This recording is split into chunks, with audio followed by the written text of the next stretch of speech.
تم پریشان مت ہو، یہ صرف ایک خروچ ہے۔ البلگے خاتون کہتی ہے میں طبیب کو بلا کر لاتی ہوں۔ بے بولت کہتا ہے اس کی کوئی ضرورت نہیں ہے البلگے، تم یہاں آؤ۔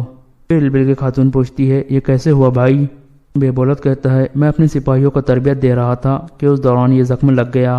البلگے خاتون کہتی ہے آپ نے کب سے سپاہیوں کو تربیت دینا شروع کر دی بھائی؟ بے بولت کہتا ہے البلگے تم اس معاملے کو چھوڑ دو۔ یہ سن کر البلگے خاتون خاموش ہو جاتی ہے۔ دوسری یعنی کئے قبیلے میں سلیان خاتون کہتی ہے والدہ میں آپ کو کچھ بتانا چاہتی ہوں۔ سیرما ہر وقت حفصہ خاتون کے ساتھ دکھائی دے رہی ہے۔ ہم حفصہ کو اچھی طرح سے جانتے ہیں، وہ بالکل بھی سیرما جیسی نہیں ہے، لیکن میں خوفزدہ ہوں کہ سیرما ہمارے درمیان نفرت کے بیج بو رہی ہے۔ حائمہ خاتون کہتی ہے ہم سیرما کی فطرت سے واقف ہیں، وہ نفرت پھیلاتی ہے لیکن ہمیں برائی کا جواب اچھائی سے دینا ہے بیٹی۔ سلیان خاتون کہتی ہے یہ بہتر ہوگا کہ آپ حفصہ کو دیکھیں ورنہ یہاں کچھ برا ہو سکتا ہے۔ یہ سن کر حائمہ خاتون سوچ میں پڑ جاتی ہے۔ اتنے میں قبیلے کا ڈھول بجنے لگتا ہے، لوگ اکٹھے ہونے لگتے ہیں۔ حائمہ خاتون بھی باہر آ جاتی ہے۔ فتح الغازی اور ان کے سپاہی واپس پہنچ چکے تھے۔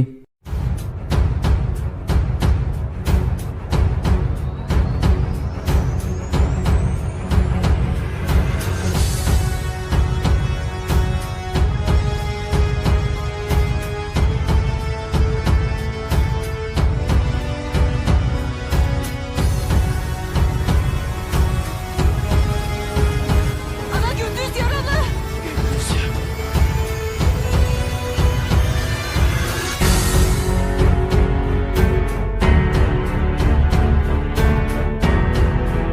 پھر حائمہ خاتون پوچھتی ہے تم کیسے ہو گندوز؟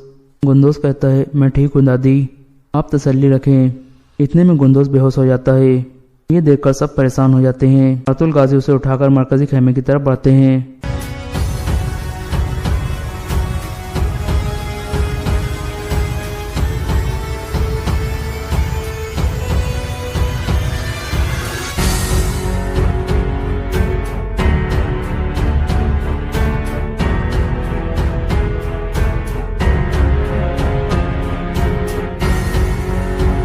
پھر ارتل الغازی پوچھتے ہیں ارتک صاحب کہاں ہیں؟ ساجی کہتا ہے ارتک صاحب کے آنے تک مجھے دیکھنے دے بابا۔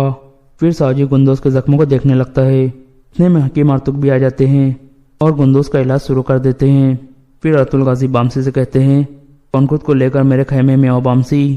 یہ کہہ کر وہ باہر نکل جاتے ہیں۔ دوسری یعنی ترگت لیف کے قلعے میں پہنچ جاتا ہے۔ اتنے میں کمانڈر وہاں آ جاتا ہے۔ ترگت کہتا ہے جا کر کمانڈر دریگوس کو بتاؤ کہ ترگت آیا ہے، اس کے پاس زیادہ وقت نہیں ہے۔ کمانڈر ایک سپاہی کو بھیج دیتا ہے اور پھر ترگت کو کہتا ہے اپنا کلہاڑا ہمارے حوالے کر دو۔ ترگت اپنا کلہاڑا کندھے پر رکھ کر کہتا ہے اگر تم لے سکتے ہو تو لے لو۔ کمانڈر اپنے سپاہیوں کو کہتا ہے اس سے کلہاڑا لے لو، لیکن کسی بھی سپاہی کی ضرورت نہیں ہوتی کہ وہ ترگت سے کلہاڑا لے سکے۔ اتنے میں اورانوس وہاں پہنچتا ہے اور کہتا ہے خدا کا شکر ہے کہ آپ ٹھیک ہو ترگت صاحب، تو آپ اس جہنم سے نکلنے میں کامیاب ہو گئے۔ ترگت کہتا ہے ہم نے دشمنوں کو جہنم میں پھینک دیا ہے، ہم وہ لے لیتے ہیں جو چاہتے ہیں اور دیتے کچھ نہیں ہے۔ پھر اورانوس کہتا ہے چلے اندر چلتے ہیں۔ ترگت اور اورانوس مرکزی حال میں پہنچتے ہیں۔ ترگت کہتا ہے میں یہاں کچھ لینے آیا ہوں دریگوس۔ اورانوس کہتا ہے آپ کیا چاہتے ہو؟ جو میں نے دیا کیا وہ کافی نہیں تھا؟